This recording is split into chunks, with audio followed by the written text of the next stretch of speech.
Si mes lèvres mouraient ton nom, mais que mon cœur était éloigné, tu n'y prendrais pas paix. Ce que tu cherches va bien au-delà des mots, va bien au-delà des chants. Si tu veux que t'es entièrement consacré dans le secret, quand les hommes ne me voient plus, quand j'ai devancé l'aurore, je veux tout laisser jusqu'à avoir un cœur d'adorateur, Cœur d'adorateur, cœur d'adorateur, cœur cœur d'adorateur, d'adorateur, cœur d'adorateur, cœur d'adorateur, cœur d'adorateur, cœur qui te désire, un cœur qui te désire, cœur qui te recherche, cœur qui te un recherche, cœur qui s'humilie, un cœur qui s'humilie, cœur un d'adorateur. cœur d'adorateur. Si je crie devant les foules, mais que ma voix était inconnue dans ton palais, mes genoux pliés devant toi, les mains levées, tu sais reconnaître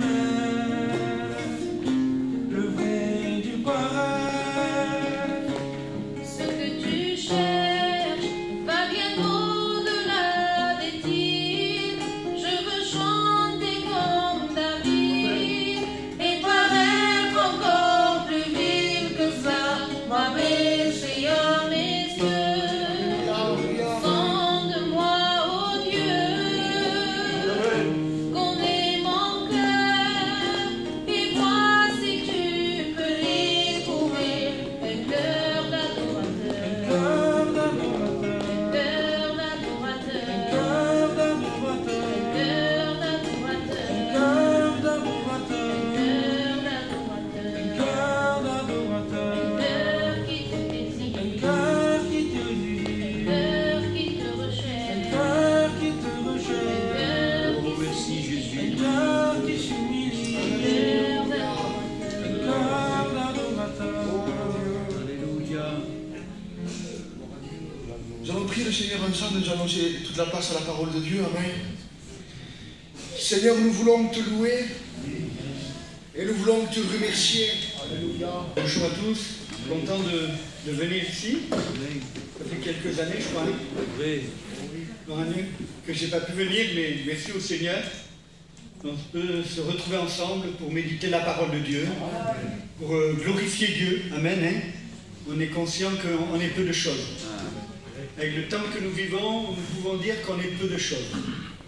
Voilà, quel est l'homme orgueilleux qui voudrait dire « je connais tout, je sais tout, j'ai connaissance de tout ». Je pense que même un homme de Dieu pouvait dire, après 50 ans de ministère, et avoir lu la Bible plus de 50 fois dans sa vie, non seulement lu, mais étudié, je n'ai fait qu'effleurer le bord d'un océan. Qu'est-ce que nous sommes? Qu'est-ce que nous prétendons être? Nous voulons rester en toute humilité, et cet après-midi, c'est en toute humilité, hein, un peu sorti du voyage, puisque le train a été un peu compliqué.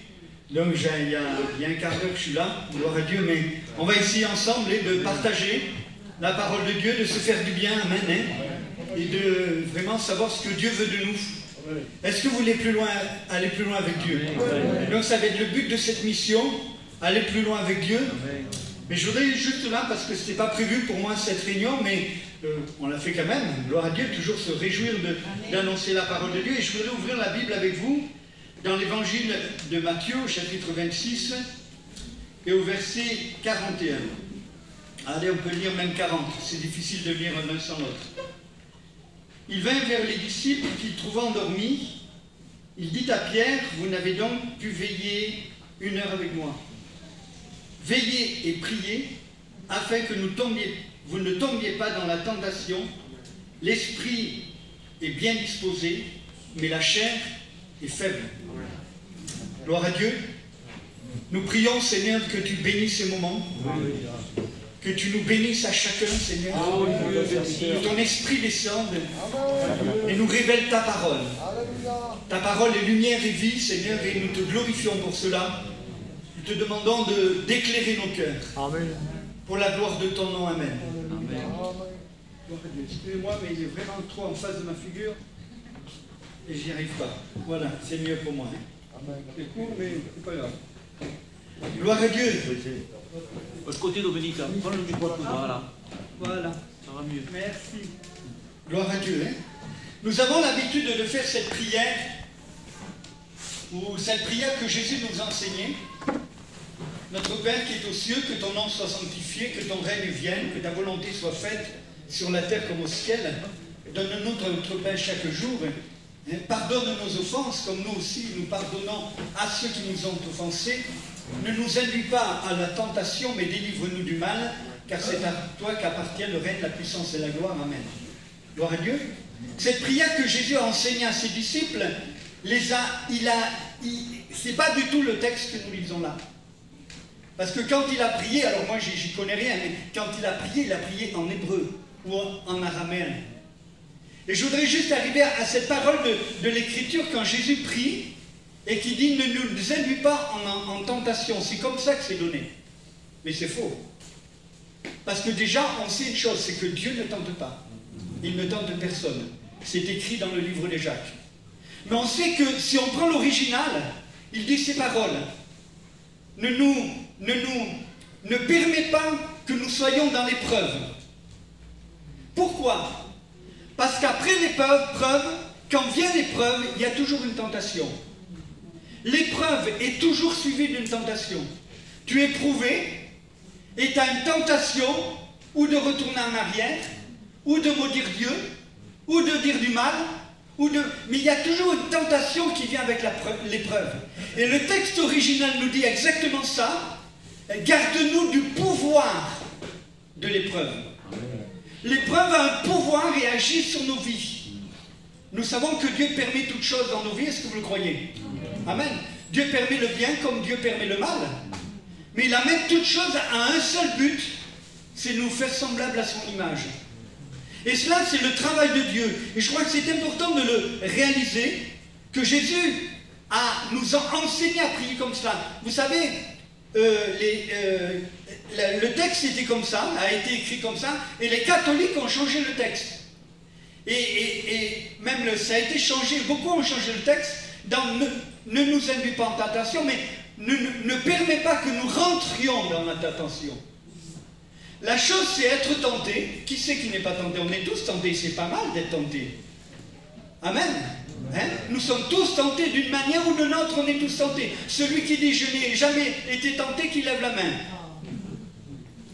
Mais il y a être tenté et rentrer dans la tentation. Et c'est cela que nous avons besoin d'être gardés. D'être tenté, c'est normal, c'est pas grave. Amen, on est tous tentés. Quelque chose qu'on dit souvent, un oiseau peut tourner autour de ta tête, tu ne peux pas l'empêcher, mais tu peux l'empêcher de faire un nid sur ta tête. Et je crois que c'est important. La tentation vient, elle peut venir par n'importe... Aujourd'hui, on est environné dans un monde de tentation.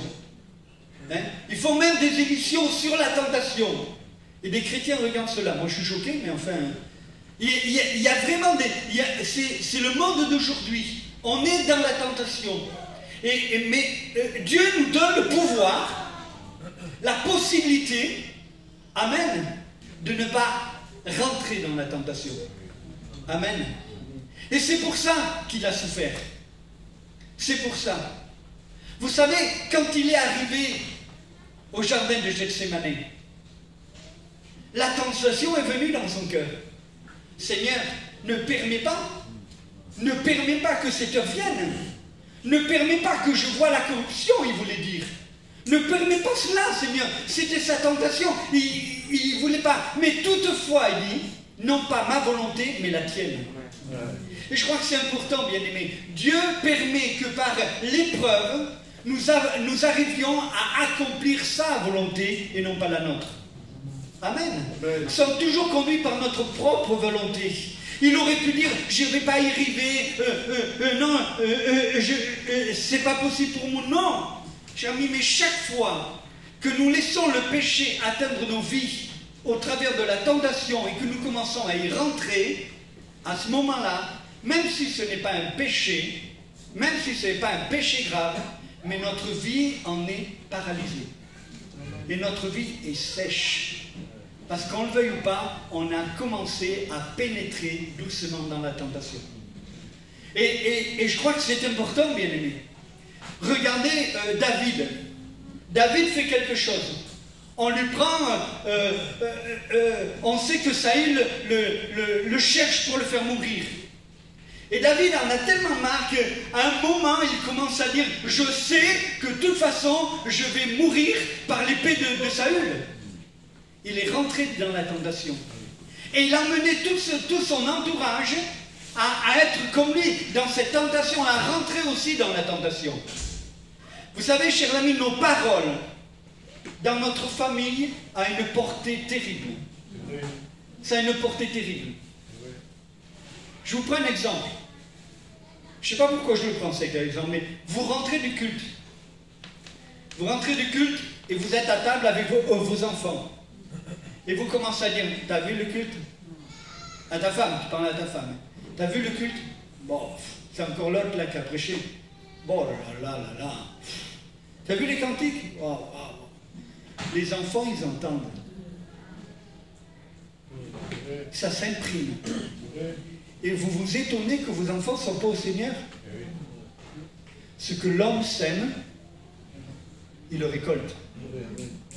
Et je crois que c'est important. Et nous sommes tombés, après le culte, dans une ruse de l'ennemi. Et dans un orgueil personnel, un orgueil spirituel, qui nous fait monter au-dessus des autres. Et en disant aux autres, mais en rentrant du culte, en disant, regarde cela. Regarde comment il a fait lui. Cher ami, combien de gens se sont perdus par notre témoignage peut-être, par notre façon de parler, notre façon de dire. Nous avons réussi à les faire rentrer dans la tentation. Et je crois que c'est important. Seigneur, garde-nous de la tentation.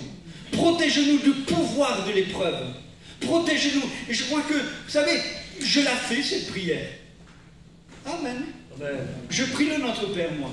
Amen. Alléluia. Et je ne suis pas du tout religieux. Hein? Mais je ne fais pas Notre Père, je fais mon papa à moi. Et pitié de moi. Fais-moi grâce. Mais la première chose que je lui dis, je dis que ton nom soit consacré, parce que le texte original dit ça, que ton nom soit consacré. Amen. Et plus son nom sera consacré dans ma vie, plus je sais qu'il me gardera de la tentation, plus je sais qu'il permettra que chaque épreuve, parce qu'il dit qu'il ne permettra pas qu'une épreuve au-delà de notre force. Vous y croyez ou pas? Alors faites-lui confiance. Ne vous laissez pas décourager. Et combien de gens ont su décourager? Souvenez-vous, le peuple d'Israël. Dieu envoie Josué, Moïse, pardon, envoie des espions. Hein? Il envoie les espions et ils reviennent. Vous vous souvenez ce qu'ont dit les espions? C'est pas la peine, ça vaut rien. C'est beau le pays, mais il y a des gens plus hauts que nous. On n'y arrivera jamais. Et tout le peuple est rentré dans la désobéissance. Tout le peuple est resté 40 ans dans le désert, à errer, simplement parce qu'ils sont rentrés dans la tentation et qu'ils sont rebellés contre Dieu. Une tentation amène toujours une rébellion contre Dieu, qu'on le veuille ou pas. Alors, je comprends la parole de Jacques, quand il dit « Regardez toute épreuve avec une grande joie ». Ah, facile à dire, hein? C'est même facile à prêcher, hein? Mais facile à vivre, c'est autre chose. Regardez toute épreuve avec une grande joie. Pourquoi? Parce qu'il avait compris que la joie forme la patience, que la joie forme le caractère spirituel que nous avons besoin, que la joie, l'épreuve fait une œuvre dans notre vie qui nous permet d'être brisés, d'être écrasés devant Dieu. Amen. Souvenez, tout le monde le sait, Gethsémané, ça veut dire pressoir à huile. Vous savez où on pressait les olives. Et Jésus a été pressé comme écrasé. Il pouvait dire, mon âme est triste jusqu'à la mort. Quelle tentation. Il transpirait tellement qu'il a fait une rupture d'anévrisme et le sang est sorti de son front. Tellement il y avait un combat. Oui, la chair est faible, mais l'esprit est bien disposé. C'est à nous de rester dans la communion et dans la vie intime avec Dieu, dans un contact personnel avec Dieu. Et dit, Seigneur, ne permets pas que je rentre dans la tentation, mais avant qu'elle vienne, avertis-moi, Seigneur. Avertis-moi, afin que je puisse m'en échapper, Seigneur. Ne permets pas. Bien aimé, la tentation, tous les hommes l'ont, et on l'aura tous, jusqu'à la fin. Mais Jésus a vaincu. Jésus a le pouvoir. Amen. Et il se relève et il trouve ses disciples endormis. Nous sommes dans les temps de la fin, où Jésus va bientôt revenir. Amen. Et l'Église est endormie. L'Église, soyons honnêtes, je le dis à moi-même. Avant, vous savez que souvent j'écoute mes prédications. Vous savez que j'écoute mes prédications, vous allez dire les fous, c'est eux quoi. Vous savez pourquoi? C'est pour savoir si je vis vraiment ce que je prêche. C'est ça, non pas pour m'écouter à moi, par plaisir, mais j'ai tellement peur.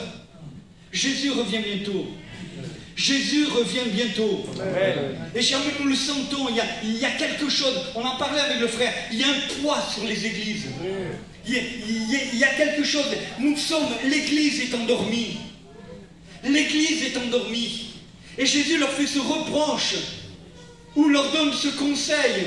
Vous n'avez pas pu veiller 1 heure avec moi, 1 heure, je demandais pas beaucoup. Je demandais quand le moment le plus difficile de toute l'humanité, le moment de la victoire, quand j'étais la seule, que tous m'ont abandonné, j'avais besoin de vous dans la prière. Bien-aimé, Dieu a besoin que son peuple se tienne dans la prière. Dieu a besoin que son peuple se réveille.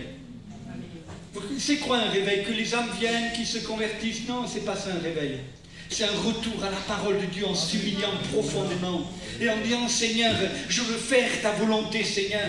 Je veux que tu me gardes de la tentation. Seigneur, je veux que tu me gardes de toutes choses. Et même si l'épreuve vient, je veux l'accepter de tout mon cœur, croyant qu'elle vient de toi et que tu m'en sortiras et que je pourrai glorifier ton nom. Amen.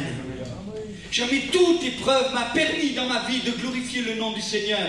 Toutes épreuves que j'ai eues dans ma vie ont permis que, avec le recul, moi aussi j'ai eu des tentations de dire, j'en ai marre, je veux tout abandonner. Combien il m'arrivait de m'enfermer dans mon bureau, à l'église, 19 ans une église, c'est pas 10 ans, 19 ans, où j'ai pleuré, j'ai dit j'en ai marre, je veux tout abandonner. Et au moment où je disais ça, où j'étais à genoux dans mon bureau, le Saint-Esprit venait pour me relever, parce que le Saint-Esprit est glorieux, alléluia. Le Saint-Esprit n'abandonne pas ses enfants. Dieu veut que nous soyons des hommes et des femmes qui veillons et qui prions. Chers amis, réveillons-nous. Réveillons-nous dans les temps de la fin. Que Dieu cherche une église, comme tu l'as chanté, d'adorateurs. Une église qui sont là, qui le cherchent. Arrêtons de nous attacher aux choses de la terre. On va les perdre. Cherchez pas votre confort. Dieu m'est témoin, je voudrais avoir la santé pour jusqu'à 90 ans, aller de l'église en église et prêcher la parole, parce que c'est la vie. Même si je dois aller en Afrique, même si je dois y vivre ou ailleurs, j'irai, parce que c'est la vie. Je veux être debout quand il va revenir. Est-ce que tu veux être debout quand il va revenir? Sinon tu as perdu du temps, tu gages du temps. Et le Seigneur nous dit que dans les derniers temps, il faut racheter le temps. Je veux racheter le temps. Je veux courir, je veux prêcher, je veux annoncer. Je veux proclamer que Jésus revient bientôt. Et malheur à celui qui n'est pas prêt, qu'il soit, surtout aux chrétiens, je parle, amen, cet après-midi. Malheur à celui qui n'est pas prêt, il a besoin de se tenir devant Dieu et de crier à Dieu, Seigneur, aide-moi, Seigneur. Amen. Sinon, la Bible nous dit que dans les derniers temps, il y a une tentation qui va venir sur le monde entier. Et comment ça va se passer? Est-ce que nous y serons pas? Je ne sais pas. Je ne sais pas. Il y en a, vous savez, c'est se fond dans la théologie, mais tant qu'on ne sait pas, on ne sait pas. Je ne sais pas. Mais je sais une chose, c'est qu'à ce moment-là, je vais être fidèle. Je vais être retrouvé debout. Je veux marcher avec Dieu. Je veux qu'il me réveille. Alléluia. Amen. Mon frère, ma soeur, est-ce que ça t'est arrivé de te réveiller la nuit et de passer du temps avec le Seigneur? Depuis combien de temps tu t'es pas réveillé à la nuit pour passer un temps avec lui? C'est le plus beau moment qui existe. Le diable ne peut pas te le voler. La tentation ne vient pas là. Tu es tout seul avec ton Dieu et ton Dieu te répond. Alléluia. Et nous verrons ce soir la façon dont il répond. Vous serez étonnés ce soir. Mais Dieu répond. Et Dieu parle encore. Dieu parle à son peuple. Cher ami, Dieu veut nous parler dans les temps de la fin. Il a soif de trouver un peuple qui l'écoute et qui sont prêts à recevoir sa parole. Garde-nous de la tentation. David, Moïse, combien d'eux, il y en a qui est prêt de tout abandonner, de tout laisser tomber. Seigneur, que Dieu nous garde et que Dieu nous aide à toujours faire uniquement que sa volonté. Nous sommes entrés dans un grand combat, un combat spirituel, un combat où les forces de l'ennemi sont déchaînées. Un combat où réellement on sent une opposition, quelque chose de fort. Un combat où on ne sait pas où c'est qu'on va nous mener. On est mené dans des situations tellement compliquées. Un combat où la maladie vient de tous les côtés. Un combat où réellement on est comme oppressé. Vous n'avez pas remarqué? On est oppressé, on sent de l'oppression. On a besoin de réellement se réunir, de prier. Oh bien-aimé, écoutez-moi bien. Laissez, je t'ai dit, je t'ai pas dit, elle m'a dit que je te... Arrêtez tout ça, ça ne sert à rien. Ça ne sert à rien. Il y a un cœur vrai, un cœur droit. Amen. Et si vous avez dit quelque chose de mal, allez réparer. Il dit, Seigneur, ma soeur, mon frère, j'ai dit quelque chose de mal, mais je te demande pardon. On a besoin de rentrer dans cette dimension. Vous savez ce qu'il veut faire, le diable et l'ennemi? C'est de désunir l'Église. Ah, c'est son pouvoir. Il aime, il a gagné. C'est terrible quand il dit j'ai gagné. J'ai réussi à les détruire, j'ai réussi à les diviser, j'ai réussi à mettre des mauvaises pensées dans leur cœur. Qui va donner? Qui va penser? Qui va donner à Job cette idée que réellement, alors qu'il est là dans sa maladie la plus terrible, et qu'il souffre énormément, et qu'il regarde l'épreuve et qu'il regrette tout, même le moment où il est né, il regrette toute chose. Mais combien on fait cela? On regrettait, on criait, mais béni soit Dieu de ce que dans l'épreuve, le Seigneur ne nous laisse jamais. Et qu'au contraire, il est toujours là pour nous garder, pour nous protéger. Et nous voulons encore être ce peuple qui se lève, qui n'a pas peur de la vérité, qui n'a pas peur. Vous savez, aujourd'hui, on essaye d'arranger les choses, de dire à peu près comment je ne sais pas, de laisser une certaine... C'est pas net ce qui se passe aujourd'hui. Vous savez, on est là et on invente toute une sorte de doctrine, tout un tas de choses qui peuvent essayer de nous faire du bien, non, bien-aimé, excusez-moi, je vous le dis, si tu pêches, tu mourras. Il n'y a pas de secret, tu peux raconter n'importe quoi. Celui qui pêche doit mourir, c'est biblique, et on ne peut pas l'enlever de la Bible. Mais celui qui se repent de tout son cœur, qui s'humilie et qui pleure devant son Dieu, les portes de la grâce sont ouvertes. Pourquoi? Parce qu'il est écrit que mon Dieu ne se lasse pas de pardonner, et qu'il aime à pardonner, Mais celui, non pas qui pêche, mais celui qui pratique le péché, c'est-à-dire qui marche dedans volontairement, il n'y a pas de salut pour lui. C'est biblique, chers amis. On a beau inventer tout un tas de trucs, mais oui, tu peux perdre ton salut. Oui, tu peux le perdre. Quelle est cette idée maintenant, chers amis? Oui, tu peux perdre ton salut. Cher ami, si réellement tu retournes en arrière, si réellement tu maudis le jour où tu as connu le Seigneur, simplement si réellement tu rejettes tout en bloc et tu vis dans le péché le plus ignoble, et si Jésus revient, tu restes. Que Dieu nous aide à vraiment nous lever devant lui. Et vous savez, quand j'étais jeune pasteur, je peux le dire, maintenant je suis vieux, je voudrais être un grand pasteur, puissant et tout, quand je marche et tout, comme il est fou des fois. Et alors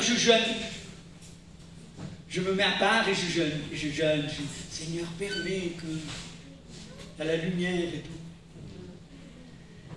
Il me donne un texte. Tu recherches des choses trop élevées pour toi. Bam! Seigneur Jésus.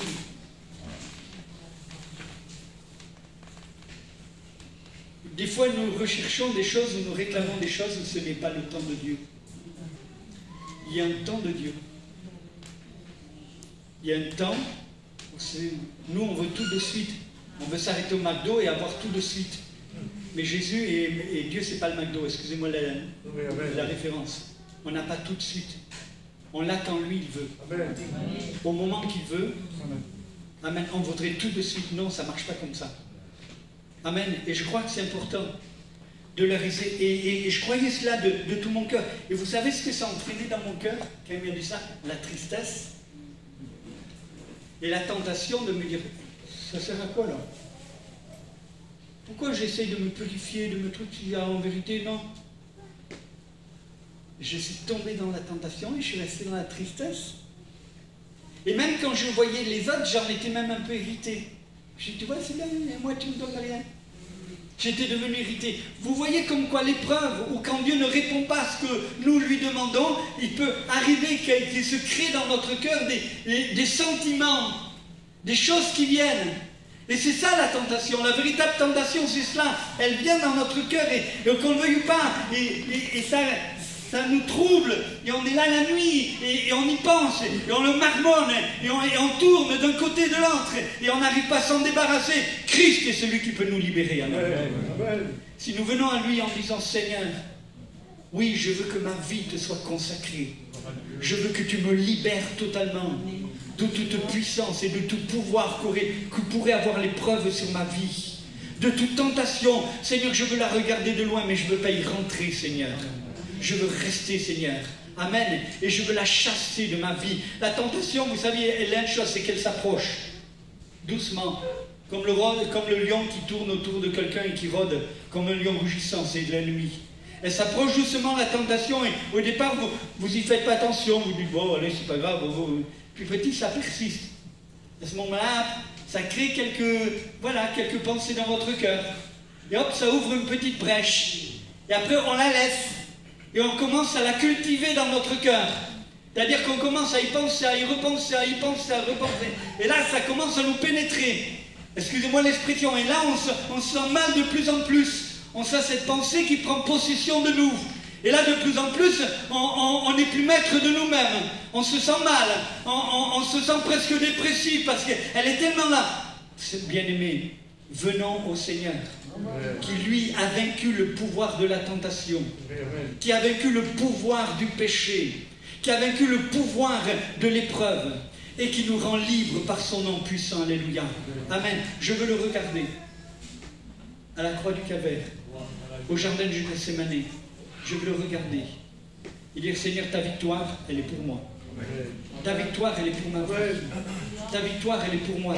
Et je vais m'en accaparer de tout mon cœur. Amen. Vous savez combien de fois nous nous retrouvons dans des situations assez compliquées, difficiles, et nous ne savons pas comment nous en sortir parce que nous voulons nous en sortir par nous-mêmes. Et nous ne consultons pas Dieu. Nous ne cherchons pas Dieu. Bien aimer ce que Dieu veut, mais je ne comprends pas. Et j'en parlerai peut-être dimanche, ouais, sûrement dimanche, mais je ne comprends pas. Toute notre vie doit lui appartenir. Tout ce qui vous arrive, c'est Dieu qui le conduit. Pourquoi vous compliquez les choses? On n'a rien à s'y battre. La terre ne nous appartient pas. Les choses, notre patrie, elle est en haut, nous dit l'Écriture. Elle est dans le ciel. Arrêtez de vous attacher aux choses qui sont de la terre, mais cherchez premièrement le royaume et la justice de Dieu, et toutes choses vous seront données par-dessus. Mais arrêtez de vous attacher aux choses qui sont là, dans le monde. Arrêtez de vous y attacher, de vous en occuper, de vous faire du souci pour cela, parce que ce n'est pas par vos pensées, par vos soucis que vous pouvez ajouter une coudée à votre vie, dit Jésus. Nous ne sommes que voyageurs et pèlerins sur cette terre. Amen. Amen. La souffrance et les souffrances que nous vivons emmènent souvent de l'amertume et de la tristesse. Vous n'avez pas remarqué les gens du monde, comment ils sont? Quand ils sont dans la souffrance, vous les écoutez, ils sont un cœur plein d'amertume, plein de tristesse. Moi, ça me fait de la peine. Vous avez de la peine pour les perdus? Amen. Amen. Est-ce que vous avez de la peine pour les perdus? Est-ce que vous pensez à eux ou vous priez pour eux simplement parce qu'il faut le faire? Mais est-ce que vraiment vous avez de la peine pour eux? Ils sont en train de se perdre. Ne recherchez pas d'excuses, ils sont en train de se perdre. Oh, il faut que jeunesse se passe. Non, non, non, ils sont en train de se perdre. Est-ce que vous avez de la peine? C'est cette peine-là que nous devons avoir. La crainte emmène le découragement. Et quand on a peur, on se décourage. Peur que j'y arrive pas. Peur que je sois un mauvais chrétien. Peur que je suis... Bien sûr, si vous appuyez simplement sur vous-même, bien sûr que ça va être toujours comme ça.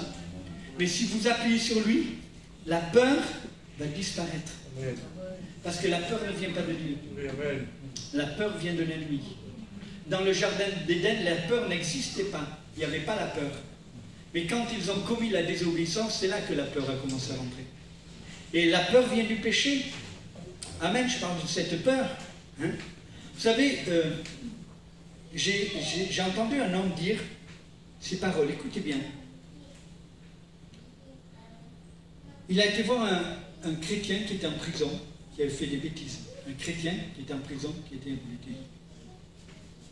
Il a été le voir et ce chrétien lui dit, mais j'aime le Seigneur.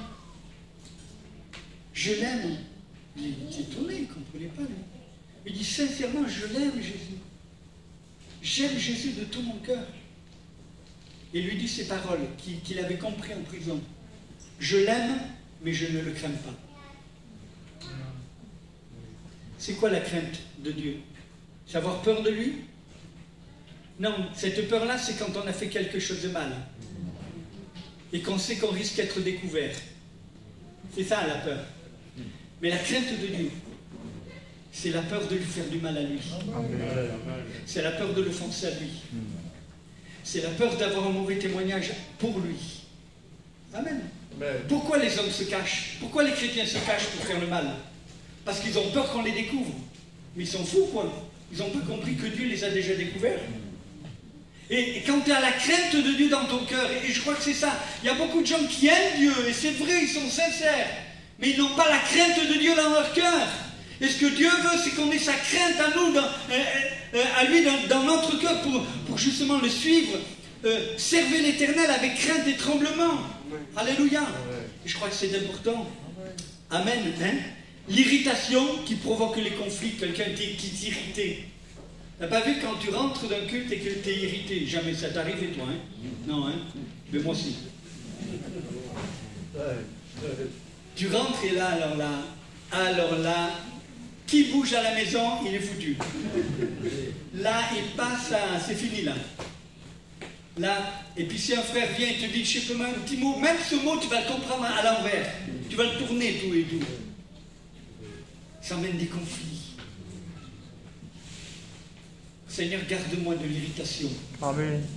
De cette tentation qui est là, Seigneur, pour amener des conflits à l'intérieur. Amen. Hein? Et la convoitise fait partie des 10 commandements. La convoitise, c'est que tu es toujours mécontent. Ça te laisse un cœur toujours insatisfait. Tu en veux toujours plus. Tu n'es jamais content. Tu râles toujours. Est-ce qu'il y a des râleurs ici? Bien sûr, ils ne vont pas lever la main. Hein? Moi, je suis râleur. Non, personne, ça n'existe pas, ça. Hein? J'espère que vous n'êtes pas râleur. Hein? Je crois que c'est important de le réaliser parce que avec ces états d'esprit où réellement l'ennemi a réussi à nous faire rentrer dans cette tentation, que réellement nous puissions dire, Seigneur, je t'en supplie, délivre-moi. Délivre-moi, Seigneur, de cet esprit. Délivre-moi. Je ne parle pas de mauvais esprit, là, attention. Hein, mais cet esprit qui se laisse facilement avoir. Vous savez, des gens, c'est facile. Ils sont des proies faciles. Vous savez, les bons vendeurs, excusez-moi, hein, mais les bons vendeurs, ils savent quand il y a une proie facile. Hein. On lui parle, et hop, ça y est. Et l'ennemi il fait pareil. Quand il voit le proie facile, il la parle, et hop, elle tombe dans le panneau, et hop, allez, c'est parti. Il dit, j'ai gagné. Combien de fois, et je termine par là, combien de fois le diable a pu dire dans les églises, j'ai gagné? Combien de fois? Mais nous voulons le lier dans le nom de Jésus. Et proclamer qu'il fait une œuvre qui le trompe. Mais au contraire, quand le peuple de Dieu se réunit, qui est dans la prière, et qui dit à son frère, mon frère, fais attention, il y a un piège pour toi. Amen. Pourquoi on ne peut plus dire ça? C'est ça, hein? Bon, moi, je me rappelle, quand j'étais avec Dagaï, quand on était jeunes, on pouvait se le dire. Aujourd'hui, tu n'oses pas le dire parce que tu es sûr de te faire... Mais on allait se voir, on se dit, ah, mon frère, fais attention, il y a un piège pour toi là. Oh. Non, aujourd'hui... Soyons francs, soyons vrais, soyons authentiques, soyons des frères. Amen. Des frères, alléluia. Gloire à Dieu. Voilà, juste ces quelques paroles, hein, avant de commencer la mission ce soir, c'était pour vous exhorter réellement et que nous puissions, oui, faire cette prière que le Seigneur nous a laissée, de dire, Seigneur, permets, si l'épreuve vient, permets que je ne tombe pas dans la tentation. Délivre-moi de ce pouvoir, mais garde-moi dans ta présence et garde-moi dans ta communion. Dans le nom de Jésus, amen. Te bénissons, Seigneur, et nous te rendons grâce. Que ta parole est esprit et vie. Et il y a des choses que encore nous avons partagées ensemble, que tu as laissées sur notre cœur, Seigneur. Nous avons soif d'aller plus loin. Nous avons soif de voir ta gloire. Nous avons soif que tu as dit que tu nous affranchissais du péché. Seigneur, s'il te plaît, viens dans notre vie, Seigneur. Amen. C'est vrai que le diable est souvent là, essayant de nous tenter, essayant de nous attirer dans ses propres filets. Seigneur, nous t'en supplions, Seigneur. Garde ton peuple. Oui, amen. Garde tes serviteurs. Amen. Garde-nous chacun, Seigneur, dans l'honnêteté de ta parole, dans la vérité qui affranchit, dans l'esprit qui nous conduit, qui nous console, qui nous aide, qui intercède pour nous. Nous te bénissons, Père, dans les noms précieux de Jésus. Amen. Amen. Amen.